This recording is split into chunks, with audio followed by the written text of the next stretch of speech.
Selon l'état des lieux du secteur de la santé de 2009, seulement 20% des centres de santé et 10% des hôpitaux généraux de référence en RDC répondent aux normes.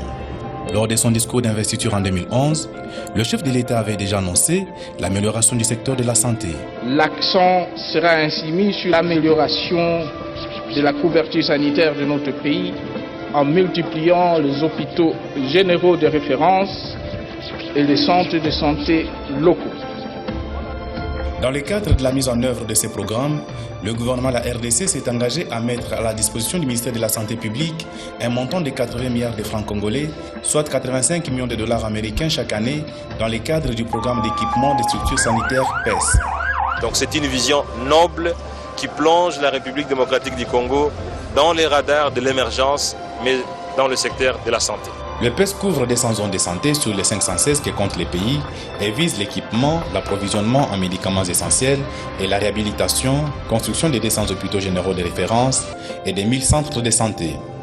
Ce qui revient à dire que dans chaque province, au moins 18 hôpitaux généraux de référence et 90 centres de santé seront équipés, réhabilités ou reconstruits et approvisionnés régulièrement en médicaments essentiels sur fonds propres du gouvernement.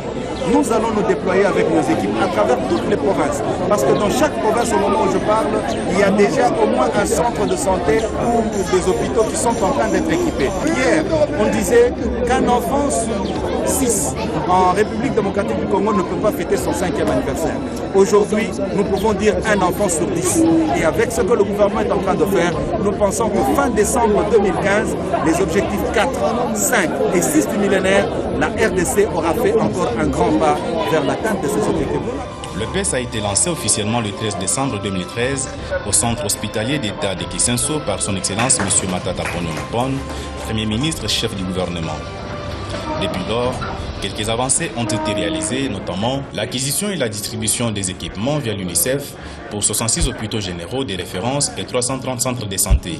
Il ne s'agit pas des équipements des standards inférieurs que nous avons achetés. Nous avons recouru à une structure des Nations Unies très spécialisée dans le domaine, l'UNICEF, qui nous a donc permis de financer un premier programme de 30 millions de dollars sur ressources du Trésor public pour pouvoir non seulement réhabiliter les centres de santé, réhabiliter les hôpitaux, mais les équiper avec des outils performants. Pour cette opération spécifique, le gouvernement nous a confié 30 millions de dollars.